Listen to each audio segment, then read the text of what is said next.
Welcome, ladies and gentlemen, to Game 1 of EGPuMa versus SKMC from the IEM Season 6 World Championships held in Hanover, Germany. And for StarCraft 2, this did have a prize pool of $50,000, split between the first two places, $35,000 to the victor and $15,000 to the runner-up. So that is a lot on the line here for Puma and MC. Of course, top-notch Korean players. Very, very talented at their respective races. And I will tell you, I did browse SC2charts.net to get some rough win rates for these players. SC2charts does provide some data based on tracked matches that these players have participated in. So, generally, I don't know exactly the reliability of this site. Please do provide some feedback if you are aware. Puma has a win rate against Protoss of 73%, and MC against Terran is 64%. So we would say Puma has a slight advantage, but anything is possible here in this series. As we've seen time and time again, win rates have been trounced, upsets have been established, rivalries as well. That is just how awesome this game has become. So before I burst into this commentary, I would first like to inform you that I was meant to do a dual comm with my friend Mr. Cool Warcraft 3, who does Warcraft 3 commentaries, as the channel name suggests, as well as he has done one StarCraft 2 commentary. So we were planning on doing that earlier today, but because of some Fraps lag issues, we could not keep in sync, and thus it did not work out. We will be getting together in person most probably late this week to do one, to bring you a nice series we found that we would like to cast. Anyway, now time to get into this game. For now, of course, I will be bringing you this best of 5 series. I am quite confident it is a best of 5. There is a proxy barracks in production here from Puma, so this could be pretty interesting how he manages this. MC will see the lack of a barracks in the middle here and probably have an eyebrow raised. MC, of course, coming formerly from OGS. That's where he was when I last watched the bulk of his games. I follow mostly White Raw when it comes to Protoss professional gaming, but I am trying to broaden the spectrum of players I watch and the commentators I watch. So just the Gateway side core here from MC, a nice relief for me from the best of 9 I just casted. If you have not seen that, please do. Where White Raw in every game out of the 6 games he played and ended up losing 5-1, went for the Forge Fast Expand. Although he is my preferred Protoss player, it's good to see some traditional Gateway side core, and we do have one Marine finished. That has not gone anywhere special. I don't think it's inflicted any damage on the opposing base or even seen much, so I don't know why he would go for that. Probably bringing it back now to pick off the scouting probe, and I do not know what kind of vision that Puma has gotten. Nothing special, he's just scouted the opposing base, so I don't know why he would opt for this proxy barracks. Probably will be lifted off pretty soon. And let me just try to make a small modification here, because it looks like this probe is blue. Yeah, I don't know why it would do such. Cover units using team colors. I'll keep it at player colors because I know team colors has messed up some things. So it is, that probe does look blue, or maybe it's just a neutral color, yeah, or they are all colored blue. Never really paid much attention to this. I don't think it really matters. I don't know. It was just a small thing I noticed, and I was just confused. So this barracks has been lifted off. Now there's going to be a bunker in production here from Puma. So he is building an expand, and I'm not sure, actually, if anybody could refresh me on Terran strategies. I've never usually seen that proxy barracks just transition into the fast expand. And MC probably did suspect it, so Puma even moving SCVs out here to hold on to the natural. He finally does get the bunker, though, so he's going to be able to hold off this Stalker Zealot.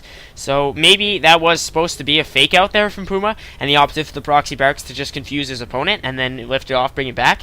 Because now MC is still going to know that there's the bunker there, and he's probably suspects that the barracks has been lifted back off, and MC is just going to move around here, probably looking for where that barracks was, if he did know its exact placement. So it's no longer there, if anything, and he will now know that there is no more of a proxy. So now MC himself transitioning into the natural expand with 2 more gateways in production. Not sure if he's going to go for the 3-gate robo or just a simple 4-gate. He has his warp tech almost finishing, and 2 gas on the main, so I don't know if he's going to opt for that robo or just simply a couple more gates. Nicely somewhat saturated expand there from Puma. Of course, MC's still on the way, so he has multiple barracks in production. Not sure where this is going to be going, just maybe a heavy barracks early pressure, something of the sort. We've seen that, varying numbers of racks. So he's going to be attacking the supply depot. Of course, our map is GSL Daybreak. Forgot to bring that to you guys at the beginning of the game like I usually do. So a minor force here moving out from Puma. Not sure if he's just going to stay on the Zelnaga or actually try to inflict some hurt. Doesn't look like he could do any serious damage, but we'll probably scout because these stalkers can't afford to take up to 80 shield damage before they actually have to worry about permanent health. So he's going to see the bunker and the other bunker and know that Puma is probably hunkering down to put on some pressure of his own real soon. He does have a factory on the way, so it's just going to be a 3 racks factory play here. Possibly reactor Hellions to hit this natural, which I do not know if Puma has seen this. Not to my knowledge. No. Yes, he has seen the natural expand, so perhaps reactor Hellions on the way here from Puma in this factory, because he has the 3 racks with just the 1 tech lab. Stim packs on the way, and pretty much entirely Marines at this point, but a pretty impressive force here from MC. He's got a couple of stalkers moving in initially, and then a horde of sentries and zealots. Quite an astonishing force. Don't know if it's going to be able to break this bunker wall here. Engineering bay on the way now from Puma. No such forge from MC, and he just has the 3 gate, so a 3 gate expand play. After he got the expand, he was getting the expand when I was considering him getting the robo or 4 gate, and then it's like, wait a minute, 3 gate expand is a strategy in itself.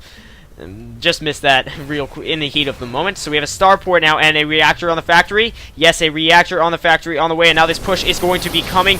Nice force fields. There's nice force fields there from the sentry, and SCVs are going to be moving into mass repair the bunkers, but the force fields will prevent them from reaching the front line, so they are going to fall so many SCVs to these sentries. Reinforcements on the way here from MC, but I don't think he's going to be able to do too much with this force in terms of actually breaking the Terran defense, but he's taken out so very many SCVs. They're all running in here now, force fielded off, Marines dying. This is so well done by MC. He's completely forced the Terran player back into his base. Now switching up the starport and factory, so no reactor Hellions, just the reactor made on the factory so that it can be placed on the starport. So many SCVs dying, though. They will probably kill off a sentry or 2 if they can reach it, but even more reinforcements now from MC. I don't know if this is feasible here for our Terran player to hold off. He's running all of his SCVs into the corner. Let's see how many workers have been killed. 26 workers have been killed by MC. How essential here in this game. And my god, he's going to have to lift off the natural now. Puma just in such bad shape. He does not even have a wall. MC could just ram him right down the throat whenever he wanted to and beat him. Decisive engagement there from MC, and he can now afford to opt for the fast third, and he has the robo, which did finish. I was unable to bring that to you in the heat of the battle, though, as I did say, and the robo bay on the way with 3 more warp gates. So now with the saturated natural, as I like to say in abbreviation, naturated for Puma. He's naturated right now. He's getting the third because he can. He knows the Terran player is bottled up and cannot do too much, and Puma has just sustained so much damage. He has these Marines here with 1-0 just finishing and combat shields on the way. MC finally deciding to get his upgrade tech on the way. He's got 2 forges but now Puma does have armor level 1 and combat shields, which will be so essential for these Marines, supported by the medevac. So he's somewhat brought himself back into this game, but the sheer production power of MC has just allowed him to deal some serious damage. Well, would allow him to deal some serious damage should he be faced with an engage. And he has that Robo Bay now with a Colossus and extended thermal lance. So against masked Marines, that is so very effective. MC does he have 2 observers or just 1? He has 2 observers on the field, so they will provide him with essential vision here as to his opponent's doings. And he has probably scouted the bulk of his opponent's base. Yes, he has. He has that observer just hovering above. Always so essential for a Protoss player. So we do have the third, which I do not believe has been seen. No, by our Terran player. Let's see if he's expecting it and can hit it, because there are no defenses here. So if Puma can do so efficiently and take out a number of workers, that could be pretty game-changing for him. But MC's going to anticipate this. He will move in now and should be able to deal with this paltry Marine force just fine. Twilight Council on the way, and weapons and armor level 1 from MC. There is the Colossus revealed from our Protoss player. So he just has a plethora of upgrades. He has Blink. I would expect him to go for charge first against masked Marines, but I suppose not. Puma has re-reached that maturation point. As I said, he's going to have armor level 1 finishing pretty soon, and a missile turret here right at the front lines. But he just did not deal the kind of economical damage you would have hoped for, thanks to MC's trusty observer. And now MC just has so many upgrades on the way. As I mentioned before, he's got his blink, he has his 1-1, he has extended thermal lance, which just now finished, concussive shells as well on the way for our Terran player, MC, and he is going to opt for 2 Vikings out of that reactor starport. Is it still around here somewhere? Yes, the reactor starport right there, finally coming in handy. Well, not finally, I mean, it did play a good part in getting Puma some essential medevacs, and now MC can just, he has 3 saturated bases at the 14-minute mark. Not this third here, not fully saturated. There is going to be somewhat drop pressure, but those extended thermal lanced Colossi going to deal some damage. Marines all stimpacked, so they do not deal too much. They did not lose too much health. None of them actually died, but they did not deal too much damage at the same time. So it is a double-ended sword. Another engineering bay, or is this just his first here for Puma? He is building an engineering bay again. I don't know if he has to recuperate it at any point. Is there maybe a structures tab? No, there is not. So there's no sort of a structures tab, which is quite odd. I don't know if Puma lost that engineering bay at any point. Perhaps if his opponent was pushing on his base. Have I missed an engage? I would be quite disappointed if I had. I do not believe so, though, so that is odd that the engineering bay would disappear as such. So a couple more Vikings on the way to try to deal with these Colossi, and now Puma is actually catching up in terms of population, but I don't think he'll be able to in terms of upgrades, and there has been a drop. Jeez, that is something I missed on my mini-map. And there was a nice drop there from Puma. These names are just so easy for me to mix up at this point, tired as I am. So 20 total workers killed there from Puma. So because it was a blunder for myself, I'm going to go back and check out this drop. I'm not usually a fan of doing so, but truly it was a crucial engage. So there it is, the photon cannon not quite finished, and just so many Marines on the way, but we do have some lots here. And I don't think there was too much economical damage done from this Terran ground force, as the main troop count could just make its way back and deal with it. So no, there was actually not too much damage done. I suppose I must have missed some sort of an engage earlier if there was no engineering bay. Was there already one standing or not? I do not know. A little bit tough to keep up with all of these excellent macro plays that our two players are exacting here in this game 1, of course, of a possible 5. And so there are both weapons and armor level 2 for both players, and we do have our ship weapons level 1. I was a little confused. It almost looks like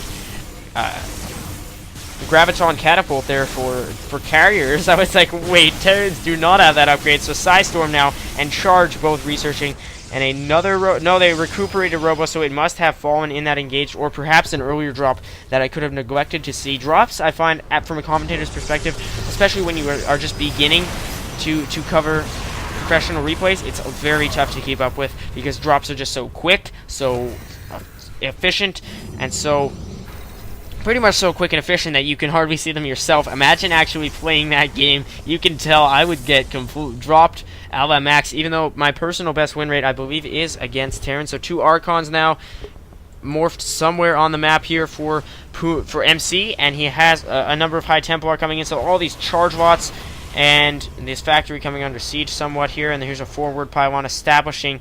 I'm not sure why MC would not go for the War Prism. It is quite an investment, though, so that would be pretty expensive. And weapons and armor level 3 now coming for MC. So as we saw with Raira, he always neglected to upgrade, but MC is doing so ever so efficiently. He will be at 3-3 here at the 18-minute mark really soon. He will not be at 3-3 at the 18-minute mark. You get my gist. He's researching it.